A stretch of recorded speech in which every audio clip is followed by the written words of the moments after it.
Thank you for coming on International Women's Day. Did you know that it was this day? No. It's actually began in this country in about 1911, and then it was picked up by Europe and the Soviet Union, where my friend from Lithuania said that she grew up believing that International Women's Day, March 8th, was the most important day for women, sort of like our Mother's Day. So what happened in the 60s, when the women's movement sort of reemerged in this country, was that we picked up International Women's Day again. And my first International Women's Day was in 1970. It was probably the second in the country at California State University, Sacramento. So we are meeting on a very auspicious day. And your disappointment at Jeanne not being here can't be any more than mine. I love to tell this story together with her because it's really two pieces of the story, and both pieces of it are really important for the telling of it. But what I will do today is to tell you half of it as well as I can, and try to cover for her enormous absence. I first need to tell you that this story that I'm going to share with you is really more of a journey than an end product. And it's a journey that I never set out to go on. It's information that if a graduate student would have come to me with this information 20 years ago, I would have said, well, maybe 30 years ago, I think I would have said, you know, I don't think probably this story holds much water, because if it did, I'm sure somebody would have found it by now. You know, this would be part of our general knowledge. So I share this story with you with great humility in a number of ways, because, and I think maybe I'll start by sort of bearing my soul, and then we can just go downhill from there. If I had, that's too many hads. If I had an ounce of sense, when I picked up Matilda Joslyn Gage's book, Woman, Church, and State, and read it for the first time in 1973, I would have had the answer to the question that became my burning research question. I fell in love with this dead woman, Matilda Joslyn Gage, in 1973. She actually was written out of the history of the women's rights movement, as many of you know, because of a number of things, including her taking on the issue of separation of church and state at a time when religious fundamentalists were really waging and launching a very almost successful campaign to place God in the Constitution and create a theocracy in the United States, a position that, as you know, most religious leaders totally disagree with. Because if we lose religious freedom in this country, we really have lost the foundation of all of our freedom. The religious fundamentalists came within one vote in the Senate of God being placed in the Constitution in 1889. That's how close it was. So the story of Matilda Joslyn Gage being written out of history is sort of the story that I'm about to tell you being written out of history. This was her major book, published in 1893. It was actually censored by the federal government because she exposes in it that Catholic priests are sexually abusing children and women, and she describes trafficking in women, using that language in a description so clear that Gloria Steinem told me recently that she read Gage's description of trafficking at a national conference or an international conference on trafficking. She didn't tell the audience when it was from, she didn't tell the audience who wrote it, and they assumed she was reading the newspaper. Anthony Comstock, when he was sent a copy of this book by a member of the school board in Fayetteville, said that he would place in prison anyone who let this book be available to young people, because it was tales of lust. Apparently, the press censor that was developed and approved and empowered by the federal government to determine what was obscene in the United States of America, believed that telling the story of sexual abuse by the clergy and trafficking in women was tales of lust. I mean, that may say something more about the censor than it does about that which is censored, but this book then sort of continued on being sold, but like Gage, was really lost to history. And so, on page 7 of this book, Matilda Joslyn Gage describes a governmental system and a social order, which she describes in this way: never was justice more perfect. Never was civilization higher. Now, my burning research question after about 17 years of researching this woman and getting more and more amazed at the completeness of her vision. Gloria Steinem has described her as the woman who was ahead of the women who were ahead of their time.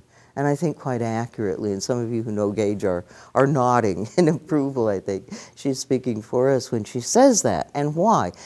Gage describes a world beyond equality, a world in balance and harmony, a world in which gender in some way ceases as a category. It continues to exist, of course, as a biological reality, but gender, as you know, is a social category. It's a way of defining people's behavior, which changes society to society. Just as race is a socially created gender based on physical characteristics differences. So if we think about an end to racism, it's really an end to the oppressive system that's built on that biological difference, right? And if we think about an end to gender, it's an end to the social system that's based on the biological reality of male and female. Well, how was this defined in the 19th century? Here's what the women were up against, and then I'll tell you what her vision was. In the 19th century, rights was something women couldn't even think about. Rights was the next order of progress. What women in the 19th century were fighting for was existence.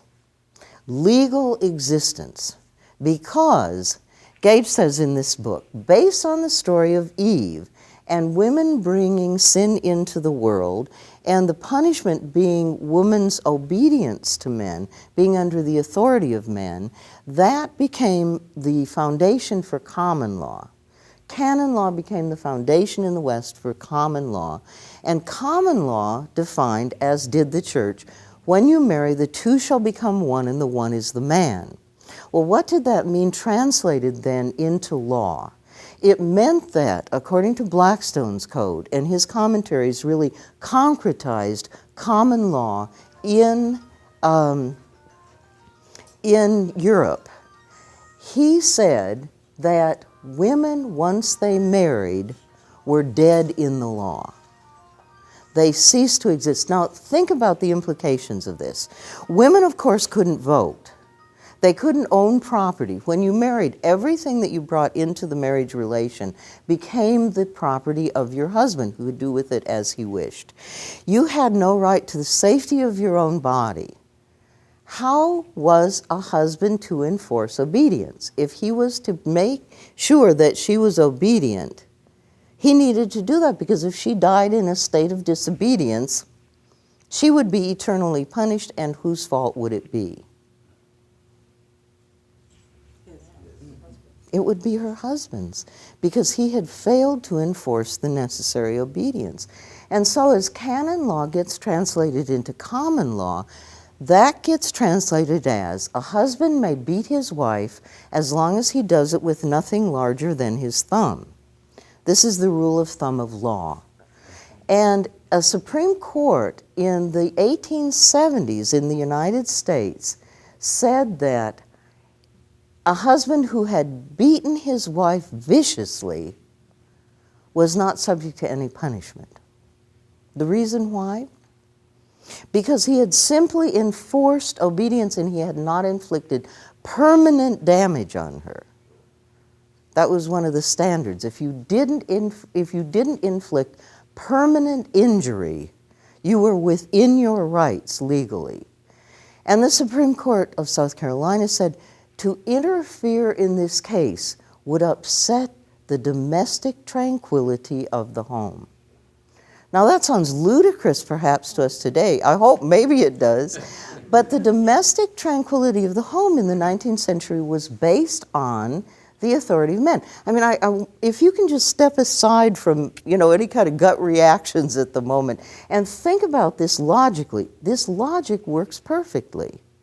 It is absolutely logical that husbands should beat their wives if wives are to be obedient to their husbands and if that is the road to salvation.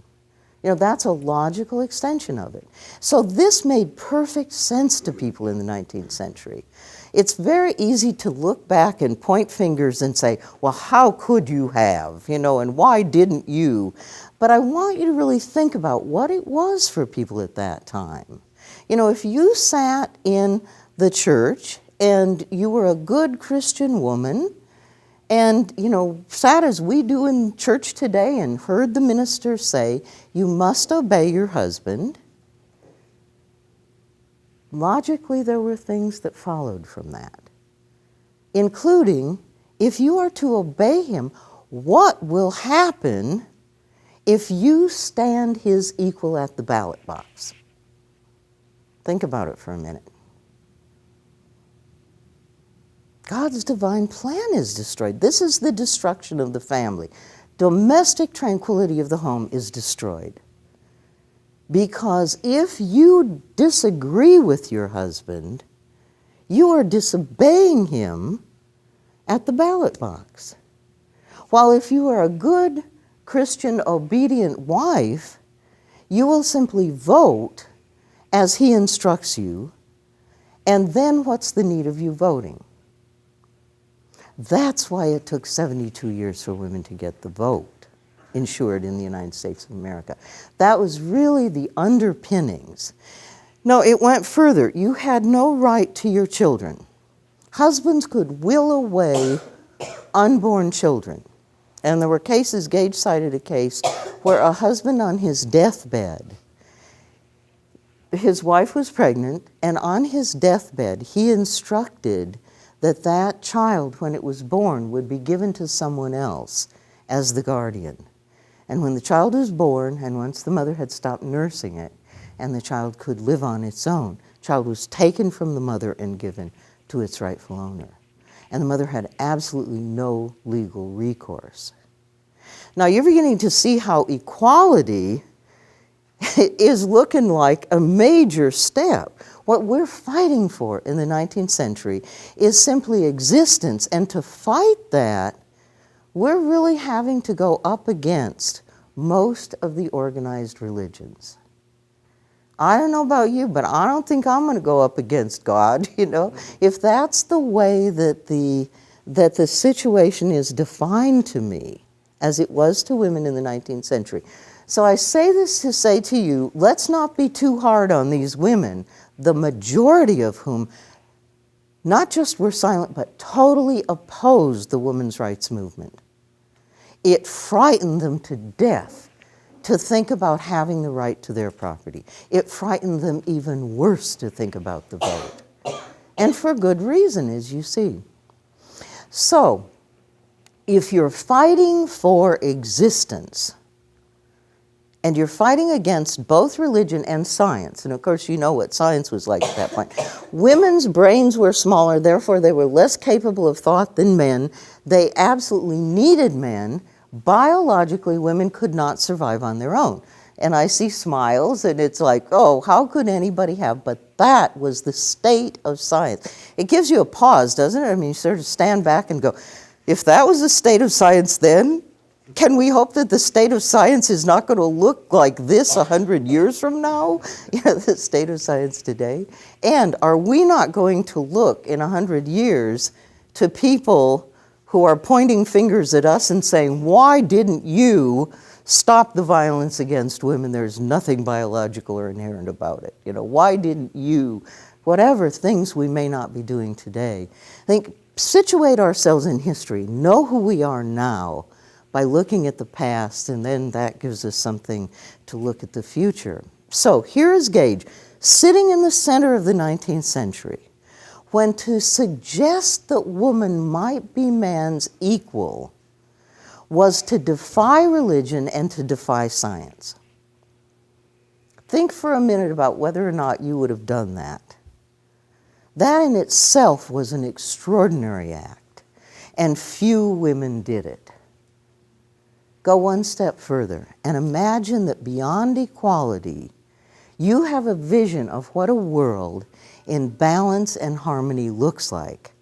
When equality has been achieved, you see the progression? You go from personhood, which is the first step you want to achieve, to rights. And then once you have rights, and once men and women are equal, you have created a situation of balance and harmony, recognition of biological differences, but not imposed social gender. You got the picture? How the heck did she get there? That was my burning question when I finally figured this all out and went, whoa. I mean, I'm not even making it to equality. How does this woman get to the point of seeing a totally transformed world? And as a 20th century feminist, I knew that she had to have seen something. Because I remembered when we first read Margaret Mead and her description of the Iroquois, and the language is still fresh in my mind, when she said that the men had a concept of women that made rape unthinkable. That single sentence was the most revolutionary sentence that I had ever read in my life. Because what were the implications of that? There was nothing natural about rape.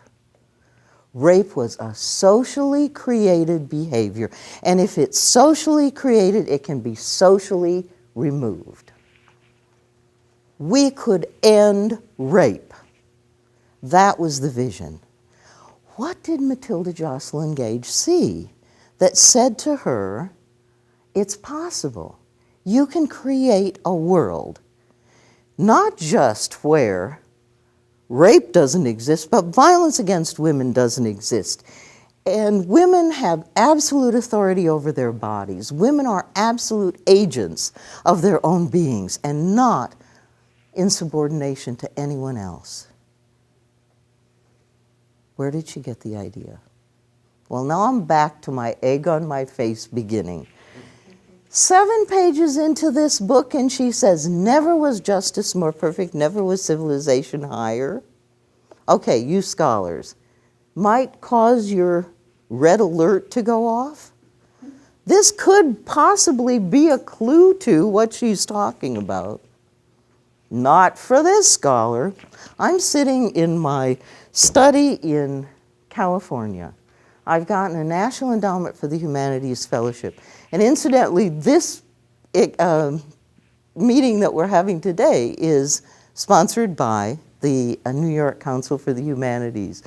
This is your taxpayer dollars at work. If you like the event, it's a good use of your tax dollars. If you don't tell your legislators.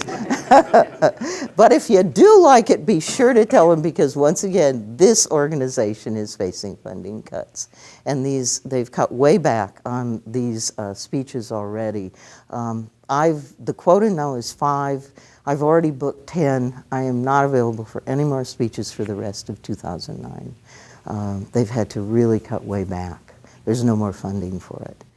So, I guess that's the commercial message. I snuck that in so sweet you didn't even notice it, did you?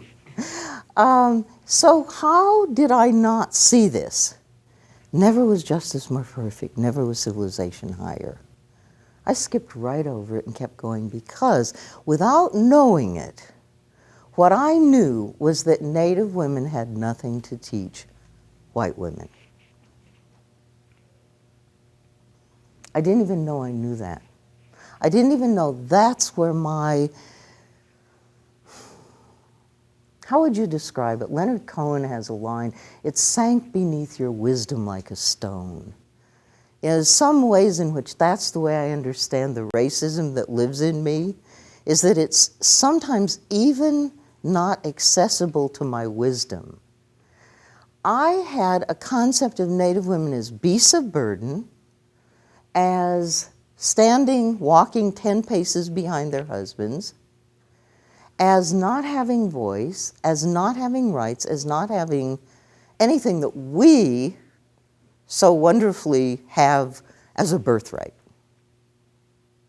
That is really bad scholarship, I'm telling you. And yet I realized when I finally had eyes to see and ears to hear, and I actually begin Sisters in Spirit with my dear departed friend. I would like to claim him as a friend. He actually, his words end the book as well to me in a letter to me. Ray Fadden, who's a Mohawk historian who really kept the vision of the Haudenosaunee going and empowered so many young scholars. There's a memorial service for him going on right now at Onondaga, so we may, for a minute, remember Ray. He's an extraordinary human being and scholar. Google him if you don't know about him. He's worth a Google. He wrote a wampum. He wrote a condolence for white historians in which he encouraged us to open our ears and open our eyes and see more clearly. And I almost use that now regularly to remind me that that's what we need to do. Because when Matilda Joslyn Gage said, "Never was justice more perfect, never was civilization higher," she was referring to the Haudenosaunee. She talks about women who have absolute rights to their children. That in the case of a parting in a marriage, the children stay with the mother. The children are not the property of the father. The children are in the mother's line. Totally the opposite of what Matilda Joslyn Gage knew in her world. Every child at Onondaga today can tell you their mother's mother's mother's mother. I don't know how far they can go back. I can only go back to my mother's mother, and I can't go back further. When you leave today, do an exercise. See how far you can go back. With patriarchy and the patrilineal line, we lose our connection to the women in our lives. The Haudenosaunee trace their connection through the women in their line, and still today. The women and the children at Onondaga, and Jeanne would tell you this, are whatever clan they are, because that's their mother's clan. They come through the female line. The idea of, well, here's an example of one of the things that was another major contrast to me when I began talking to folks at Onondaga. Illegitimacy. That's a real common term in 20th century America, perhaps less common today, with less sort of social stigma, but still a reality, isn't it? Illegitimacy, it's a concept that we all recognize. It's a totally alien concept among the Haudenosaunee. And why? It doesn't have any meaning. What's a legitimate child in a patriarchal system? A child whose paternity is ensured, right? But if you have children coming through the female line, there's no such thing as an illegitimate child. And there's stories at Onondaga of white women from Syracuse taking their newborns to Onondaga to be raised, because there they would have a status and a recognition, because every child has a right, every child has an authority, every child has a dignity and a respect. And in their own nation, if this was an illegitimate child, the mother's life would be in the 19th century absolutely destroyed by the presence of this child in her life. So they took the child to a place where they knew that the child would be loved and taken care of. Property rights, okay? Living in a nation where until women started fighting for personhood, being I have an existence, therefore I have a right to my property, and you get why women sometimes said, this really resembles slavery a little bit, doesn't it? You're fighting for personhood when you go before the New York legislature and demand a change that allows you to control and hold on to and own your own property. Alice Fletcher, International Council of Women in 1888. I'll tell you a little story. She was an early ethnographer, and she was also a suffragist. And this was the first time that women met internationally to talk about their rights. They met in Washington, D.C. in March of 1888. And Alice Fletcher begins her talk about Native women with this story. She said, I was with the Omaha, one of the, the Midwestern nations. And I was with a group of women, and one of the women gave away a horse. And without thinking about it, I said to the woman, aren't you going to check with your husband? She said, the merriment with which my statement was met. This woman then goes to her friend and says, this crazy white woman just asked me, aren't I going to ask my husband about giving away my horse? Where is she coming from? I mean, I'm not sure if that was the exact words, but you can imagine, It's sort of like, what planet are you on, lady? So completely out of their frame of reference. And then she goes on to say, I've heard from many Native men, Indian men was her phrase, of course. One of them I tracked down later was Sitting Bull, the legendary Sitting Bull. And they all said to her, she said the same thing. They were worried about what was going to happen to them when they were forced into citizenship. They would lose their position as Indians, but they were most worried about the women, because the women would lose their position as women and be treated as badly as white women. These folks knew what was going on. We're not talking about two cultures that are totally separate. In 1866, when the critical issue comes down in this country over whether women will get the vote along with African American men in the 15th Amendment, you know who addresses the issue with the New York Historical Society? A Cayuga chief who says, you men should recognize your women with their rights as our women have always had. And so it goes back and forth. In 1878, when the New York State Legislature was considering a bill which would give citizenship to Indian men, Matilda Joslyn Gage is editing a newspaper here in Syracuse, a suffrage newspaper, a women's rights newspaper, the National Citizen and Ballot Box. The chiefs meet in council at Onondaga, which they've been doing since before Columbus got here, and they continue to today, and they make consensus decisions. And they had come to the consensus that they would not accept citizenship in New York State because they were citizens of their own nation. Matilda Joslyn Gage writes an editorial supporting them. And she says, isn't this the height of hypocrisy that the government is trying to force citizenship on Indian men, the better to steal their lands, when it will not give citizenship recognition to women who are demanding it? Justice to the Indians requires living up to the treaties we have with them, she said. And she said they are sovereign nations, every bit as much as Canada and Mexico. And to force citizenship on them is like forcing it on Canadians and Mexicans. I first read these words with Jeanne Shenandoah when we were at Syracuse University Special Collections up on the 6th floor, going through Gage's newspaper, the National Citizen and Ballot Box.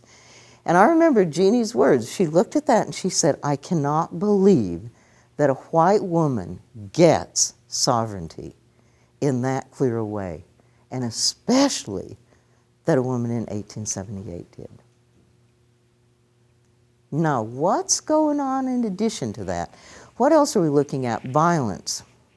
I'm writing another book now, and I have an entire chapter that may turn into a full-length book on violence against women.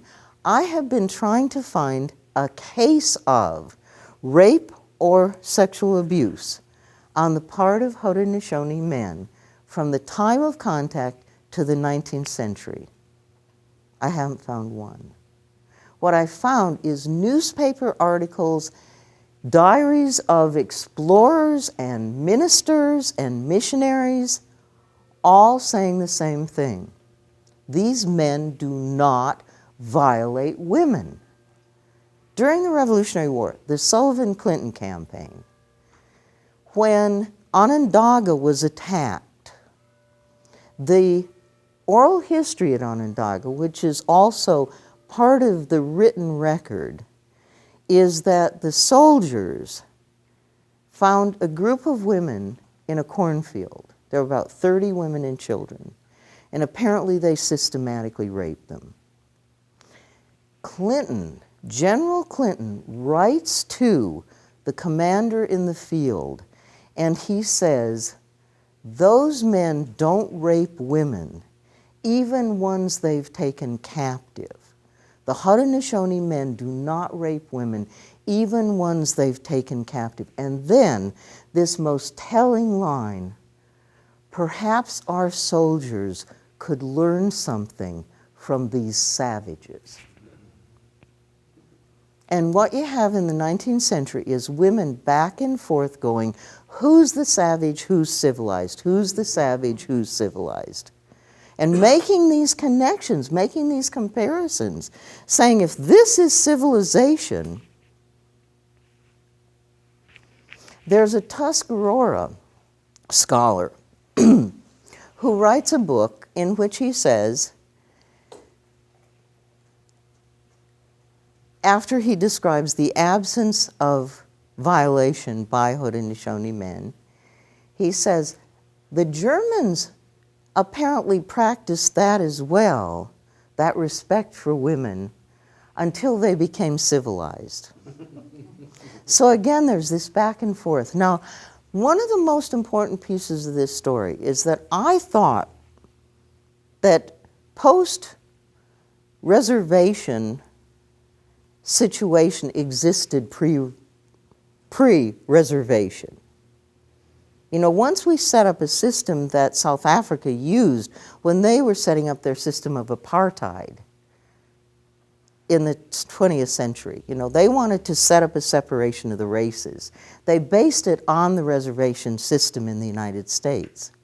But before then, before there was this, you know, homeland separation that really has resulted in, you know, a cultural divide, every one of these white women that were involved in the women's rights movement in this region that I've been looking at knew personally Native people.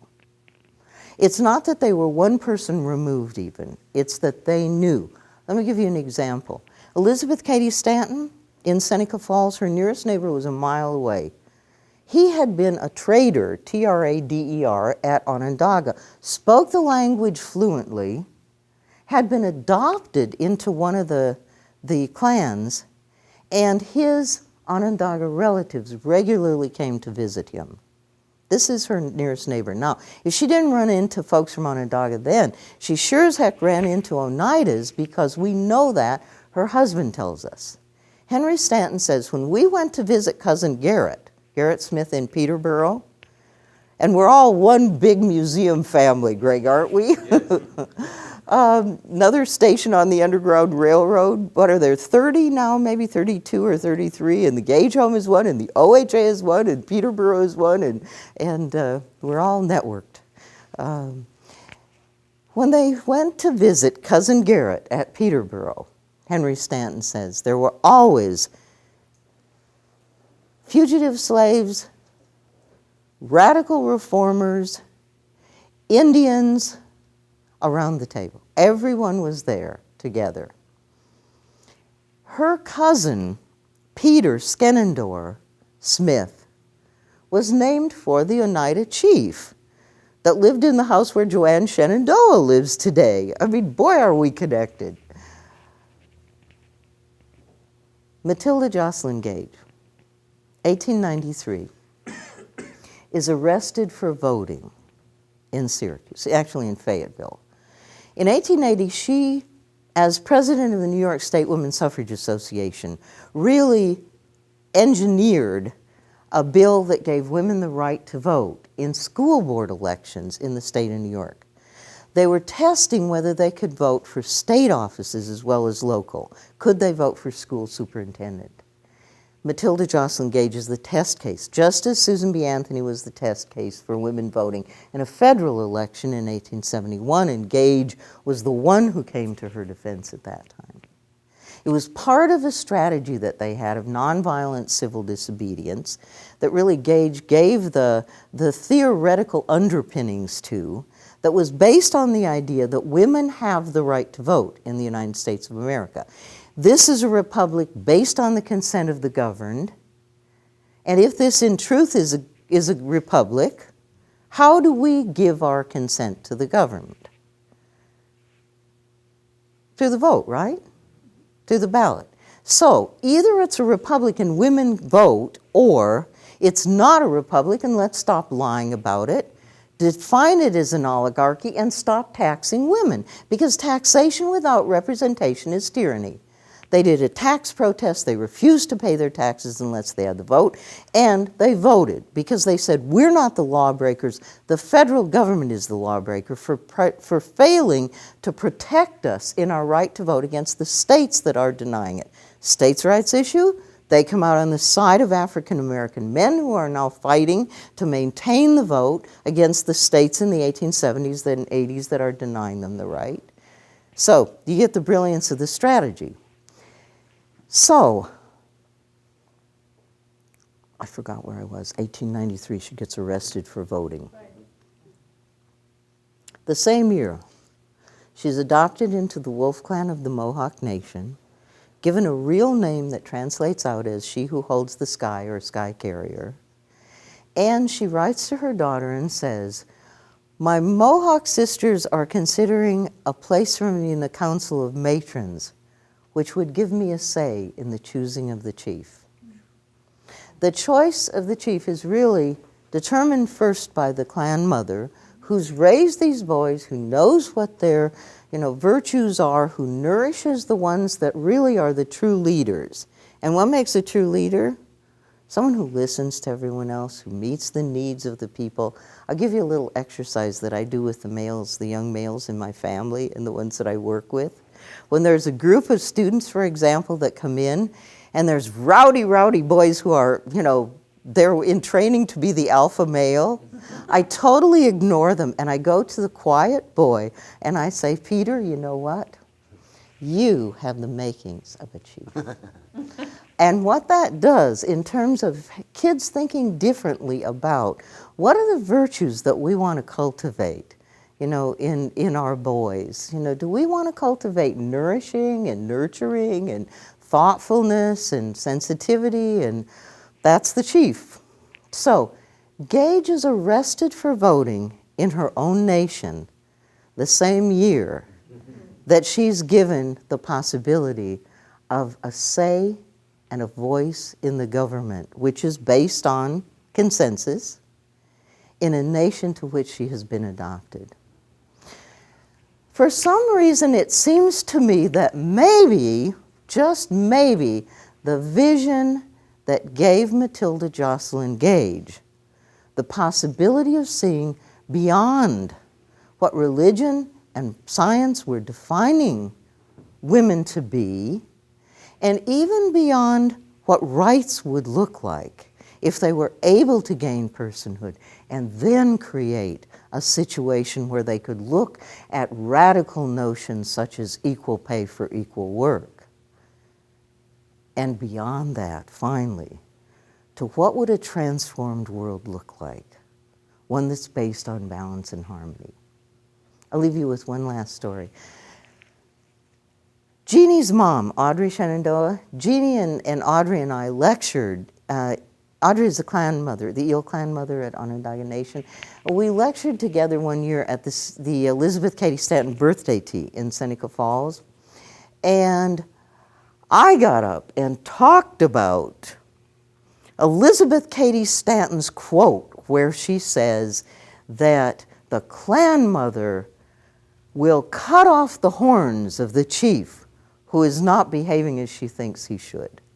And I will tell you the rousing cheer that cut off the horns got from that feminist audience was a little frightening. Audrey got up and talked quietly about her responsibilities. I was talking rights, rights, rights. She gets up and talks responsibilities. And she says, one of my responsibilities as the clan mother is to counsel the chief that I've put in place. And then she talked about the process of the removal of the chief. She said, it would be the saddest thing that I would ever know if I watched a chief removed from office. It went from cheering the idea of cutting off the horns, which is the language that's used for the process of the removal. The clan mother holds the symbol of authority, the horns, and she places it on the chief when she installs him, or during the condolence ceremony that installs him. And then when he dies, it's given back to her. She holds that position, and she then gives it to her, or gives it to the chief that she puts in place. She said it would be the saddest thing I'd ever know. As we talked about it later, I realized when we were talking about rights versus responsibility, that responsibilities are what you have when you've created a system of balance in which harmony is what you really choose to and really work to attain. And if you're out of balance, and if you're out of harmony, your responsibility is to bring back the gender harmony, based on a recognition of differences, biological, between male and female, but a balance that is based on each being absolutely equally important and valued. Ray Fadden used to say to me, well, that's not quite true. Women are considered twice as valuable as men, because if if a woman is killed, the repayment for her death is twice as much as that for a man, because the idea is that life comes through her. She is the creator of life, and she is therefore. And in most Native nations and cultures that I've looked at, there's a special spiritualism, a special spiritual responsibility that women typically have. So, Matilda Joslyn Gage saw, I think, a world in balance, and a world where harmony was what you worked to create, because she saw it in action. And that's the story. Thank you. Yes, Greg. I'm going to grab some water while you, thank you. I can see where the Haudenosaunee and the Native American influence had influenced Matilda Joslyn Gage and what she thought about harmony and the role of women in that society, in that nation. Mm-hmm. Yet I have a bit of difficulty, with the concept of equality coming out of it, because there is harmony in a sense, it seems, from the way you describe it, but certainly not equality. And that there is, there are clan mothers, but no clan fathers. Mm-hmm. And there are male chiefs, but no female chiefs. Mm-hmm. And so there does still seem to be this distinction based on gender with the role that they play. Yet there is harmony because there is balance of power, but yet one role is distinctly a woman's role and another is distinctly a man's role, and that is not how I think of as equality. Mm-hmm. And that's so, thank you for that question. That kind of a question just takes the discussion way up here and lets us go way, way here. That's one that I've struggled with a lot. And where I've come down with this, and you know, this is just my fix on it, and I'd love to have a further discussion about this because I think this is a really central issue. I think that equality defined in Western terms means doing the same. You know, so that if we look, for example, equality in the workplace, it's that we want to do everything that men do and we don't want to be kept from any of those positions. The difficulty with that we're beginning to deal with culturally is that children are essential to a culture. How do children get raised in a culture where you're working for sort of competing issues? You know, if men had picked up the slack in the last 20 years since the women's movement really re-energized in the 60s and 70s, and women working equally in the workplace with men would work equally in the home, we might be close to equality. But the reality is that men have increased very, very little in the amount of time that they spend. And in the social infrastructure that is the family, the networking that keeps our communities and our churches and our families and our friendships going, men seldom instigate Thanksgiving dinner. You know, getting everybody lined up for Christmas. Whose house are we going to be at? What are the presents? What are you going to give to? That's still typically women's work, and it's not valued, and it's not seen, and it's an invisible part of the absolutely essential infrastructure of keeping our communities and our families intact. So how do we find equality with reality of gender differences? You know, until you pop a baby out of you, you know, there is going to be a difference between the two of us. So how do we create a society that recognizes that biological difference, but doesn't make one more important than the other? You know, and at this point, we still overvalue the work, the characteristics, the behaviors that are attributed to men, and undervalue those that are attributed to women and given to women. So how do we create that? Well, this is the way that the Haudenosaunee came up with the process of it. You know, it has... Recognize the distinctive differences, but have that balance of power. So that they're not trying to be the same. The same, yeah. And that's one of the things that as a, you know, I'm, as you so kindly said at the beginning, sort of have this reputation as a feminist pioneer. And from the second wave of feminism, you know, helped found one of the first programs and got one of the first PhDs for work in women's studies. And so this has been a real grappling for me. And I think one of the things that we're recognizing now in terms of the women's movement is that we no longer talk about feminism, we talk about feminisms. You know, or womanism, or womanist. You know, we need to have a much wider sense of what we're about because not everybody's on the same page. I taught a class at SU once that was equally Haudenosaunee women and white women. And one white woman, when we reached a point of real sharing with each other in honesty, told a story about how she had been battered, she'd been abused. She gave us this whole just agonizing story about how she had to negotiate because she knew he was a policeman, he could track her down. You know, the level of violence was escalating. She was afraid it was going to hit the kids. She was negotiating her life daily. And she finally got an escape plan. She got out of there. She changed her identity. You know, and we were in tears until I looked around and saw the white women were in tears. And one of the Oneida women said, "Why did you leave?" And we were all, you know, what kind of a question is that? I'll tell you, it took us almost 2 hours to untangle what was going on here culturally. What the Oneida woman was saying was, it was your house. She then told a story about, she came home and found out that her husband had gotten in a fight with her son and told her son to leave. She said, "I put his stuff outside. It was on the driveway. He was gone." And we said, the husband, and we said, one of the women asked, well, was he the father? And she was outraged. What has that got to do with it? He was my son, and my husband had ordered him out of the house.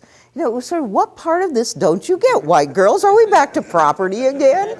You know, it was this just untangling this incredible cultural web where what she was saying to the white woman, and we said, well, were you afraid he'd come back? And she said, you think his mother would let him come back after what he did?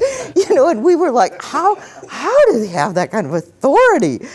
And what she was saying to the white woman was absolutely out of her realm of experience.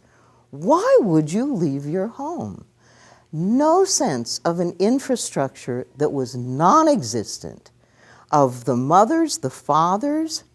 Alice Fletcher went on to say, one of the things that we're most afraid of, the Native men that I've talked to and the Native women, one of the things they're most afraid of is that there are crimes that in the Native nations, the men will take care of, the male relatives, where if such a thing happened in the white nation, it's the relatives that would go to jail.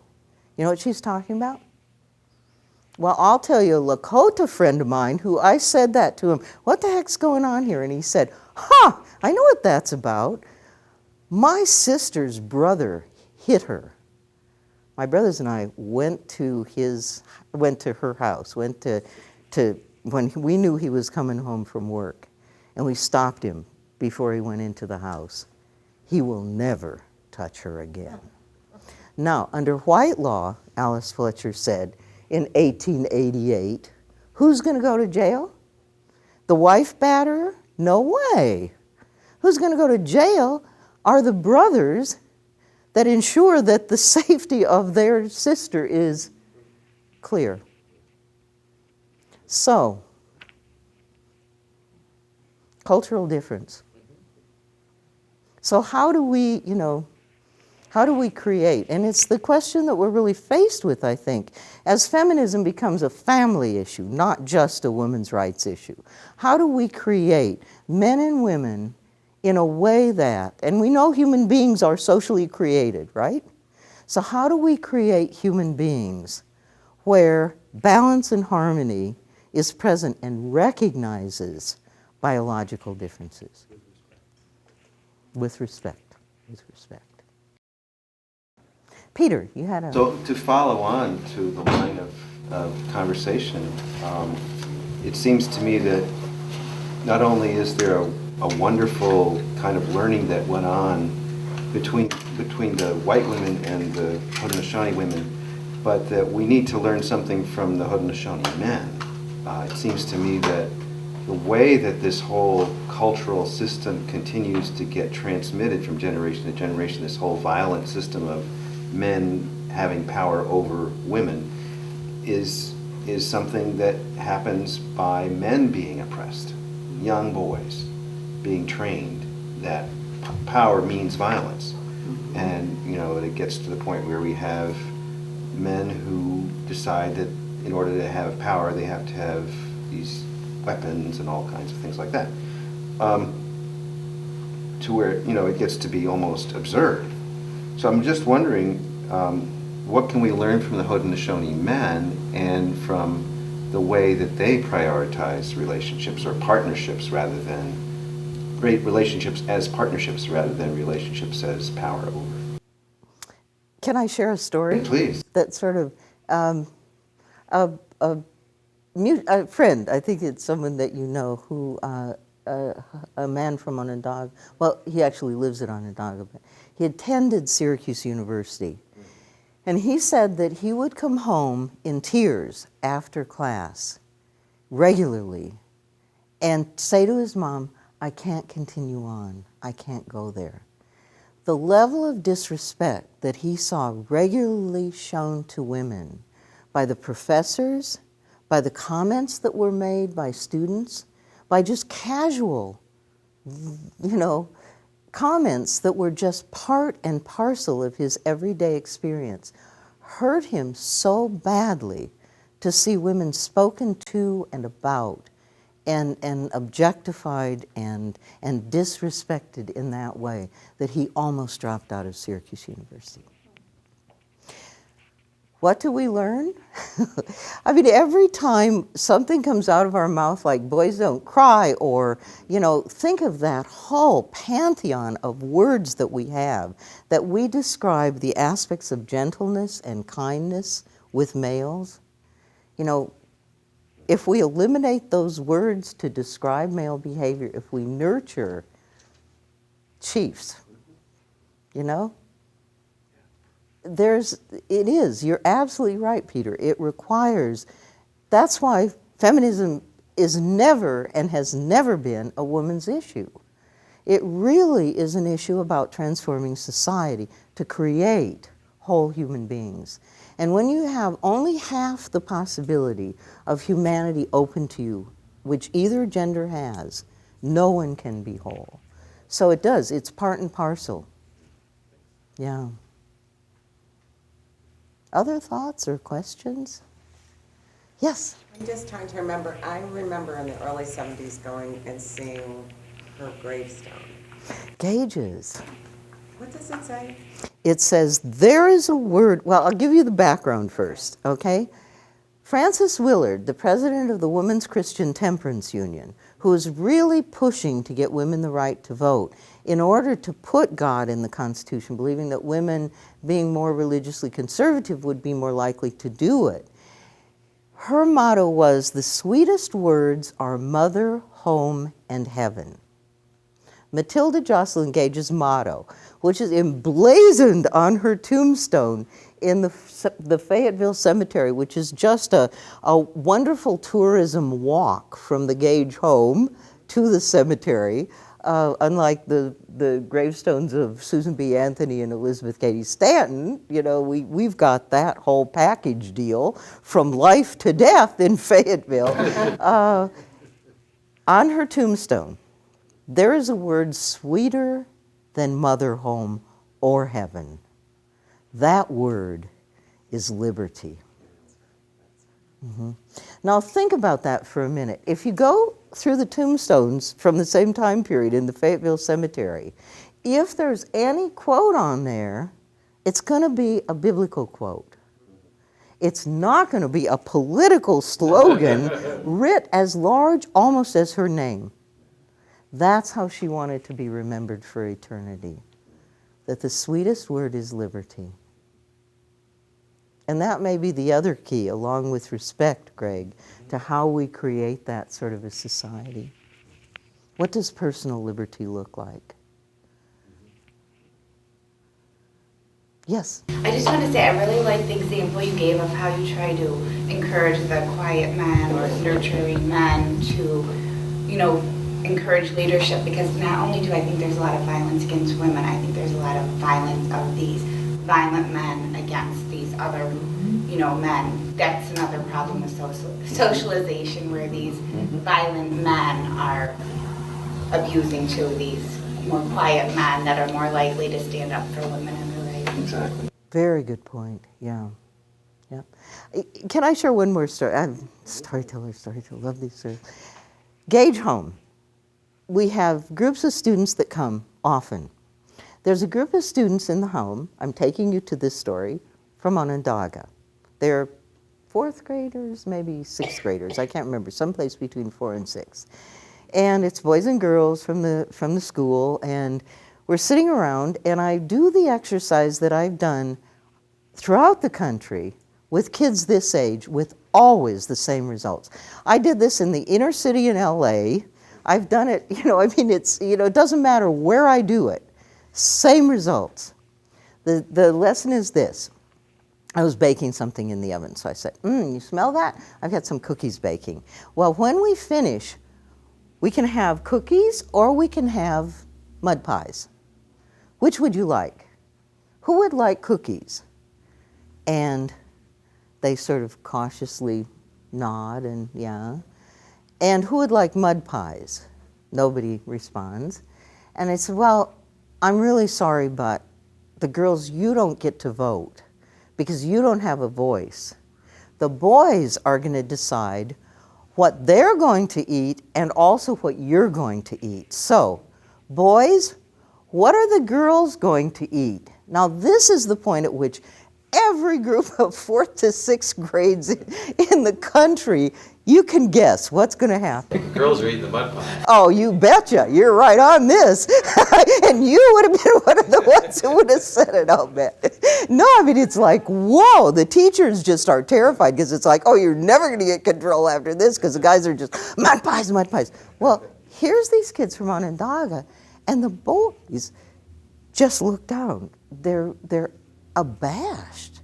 They're like, oh my, what's going on? And I can't figure out what's going on.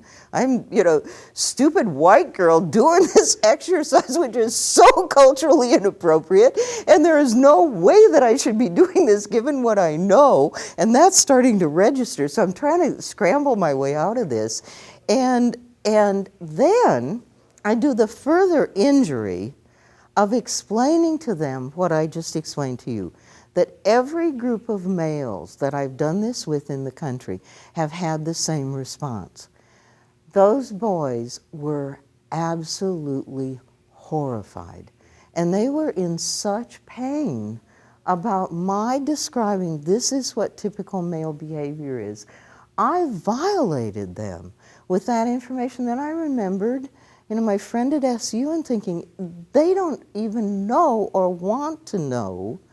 We universalize our own experience. And if you grow up in a culture in which women are treated a certain way, that's the water you swim in. And these boys had no concept of a world in which males would do that sort of cruel authority over women. It was just there was not a peep out of them. There was just, why are you asking us this? Of course the girls are going to eat cookies. They couldn't even speak. Perhaps it would have been good for Jeanne to have responded to this, but how have things changed in the Haudenosaunee Nation I know that a lot of them are going to school outside of the nation, and there are certain influences that are inescapable with everything from television to other influences, and have things changed, and is that still the response that you get from fourth grade boys from who are Native Americans? Well, this is what happened 5 years ago at the Gage home. So that's, yeah. But let me answer that in the way I can. I can answer it from inside the culture, as you know, and thank you for recognizing that. But let me answer it from the historical perspective that I understand. What happened at the same time that Lucretia Mott comes from Cattaraugus, a Seneca Nation, to plan the Seneca Falls Convention, the first women's rights convention. She's here. The Quakers have an outpost there, not exactly called a missionary post, but it's basically that. And she comes from watching the women take an equal part in the decision about what kind of government. They're looking at changing the government, which they do that year. She also watches the women plan the spiritual ceremony. It's the strawberry ceremony. She was there during that time. And she watches the women plan this, recognizing the uniqueness of that, because there was not a pulpit in the country at that point where women are allowed to preach. There's one irregularly ordained minister in this region, Antoinette Brown, later Blackwell. She was irregularly ordained by Luther Lee, the minister in Syracuse. And but there's no pulpit that officially recognizes. She was ordained, when I say irregular, I should explain. The Catholic woman priest in Rochester, she was ordained in the same way by a priest a set of priests, and actually bishop, who ordained her. Vatican sort of removed them after the fact, and Luther Lee got it from the Congregationalists, I think, for doing it in 1840-something, I can't remember the date. But women weren't allowed to speak. So here's Lucretia Mott coming, to see this incredible, from seeing this incredible vision, and That, imagine. I mean, think about these women are sitting around. Stanton's the only record that we have. She says, I shared my discontent. She was trying to be the perfect wife, you know, and her kids were sick, and she kept getting more of them, and it was just, you know, she was beside herself. She hadn't read a book. She hadn't had an adult conversation. Some of us who've raised kids know what that feels like, you know. That's what starts a women's movement, that discontent. But imagine that you're at the table with somebody who says, wait till I tell you where I just was and what I saw. You know, because if you're there, what are the chances you're going to keep silent on it when you're sitting around having that kind of a conversation?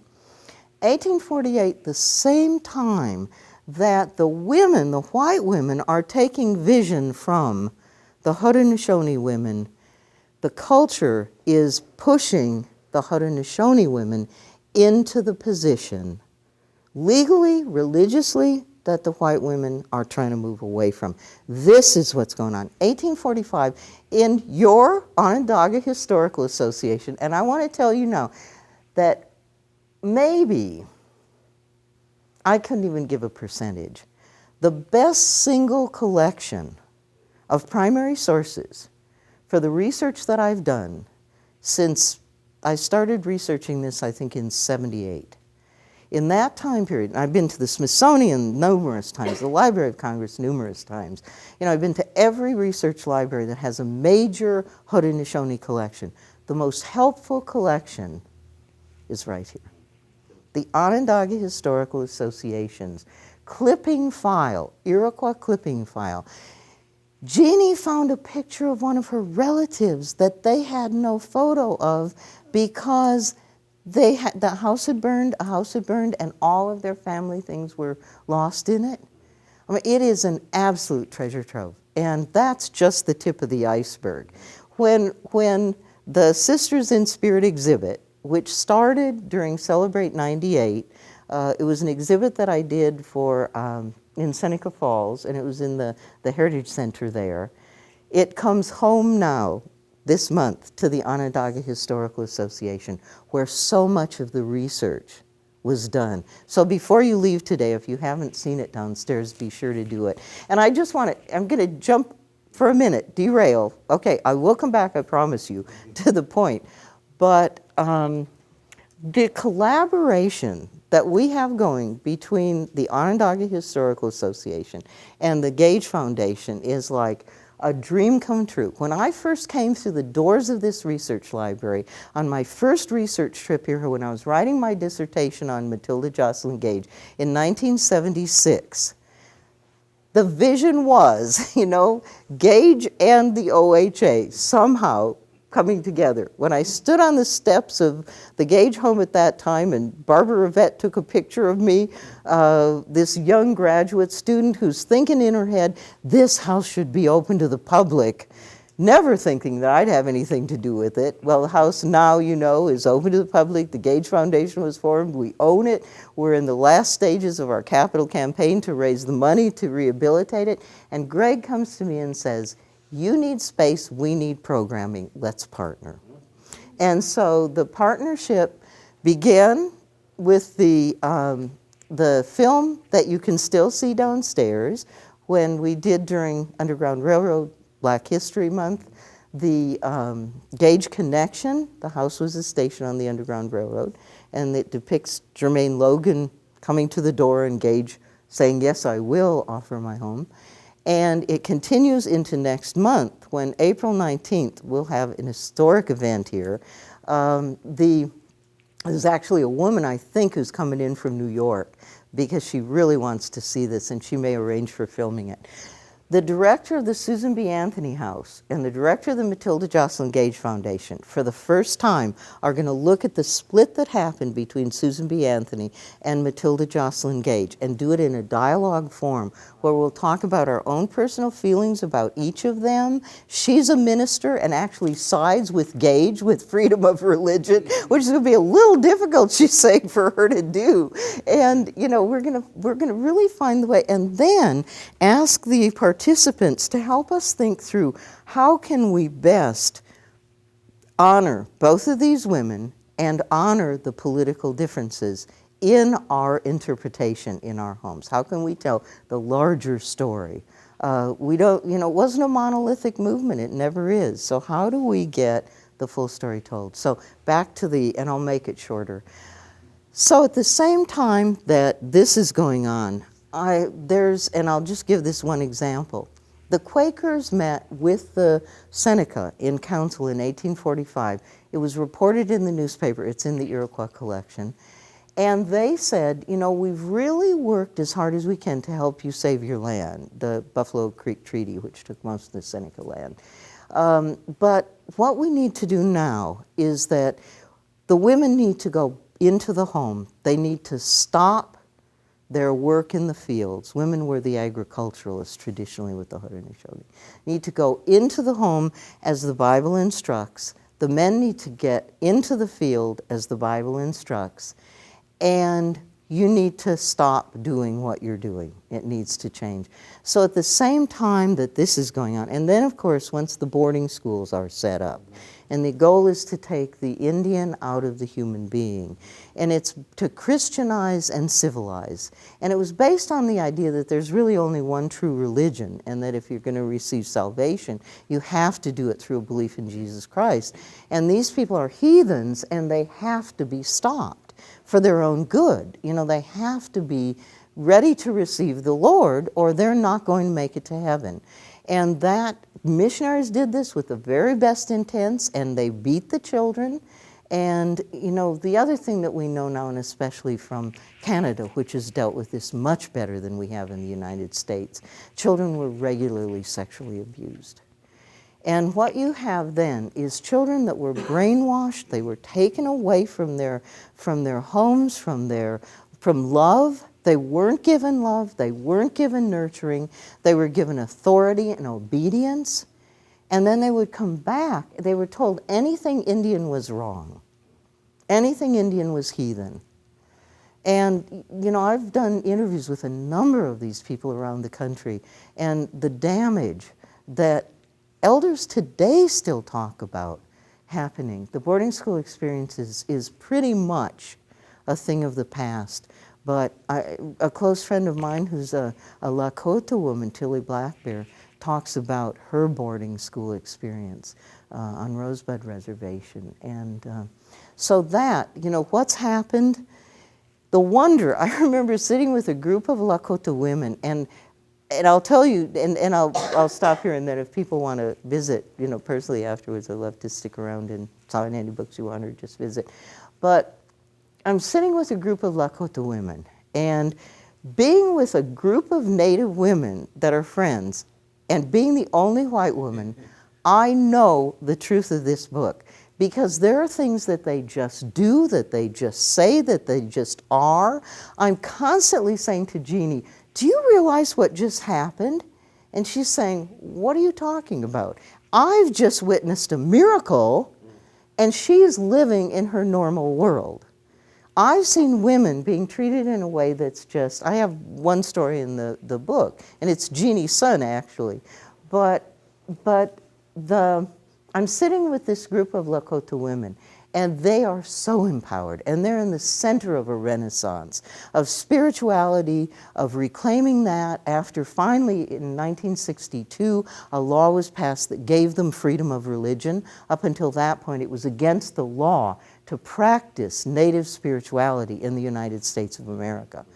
And so they've reclaimed their traditional ceremonies. They're still in the process of reclaiming, but they're in the center of a renaissance. And I'm watching these women who are like, "Pah," and what came out of my mouth to them was, the wonder to me is that you faced perhaps the strongest organized religious institution in the country. You faced the biggest guns in the world, and you survived. Everything was set to destroy everything that you are in this moment, and you survived.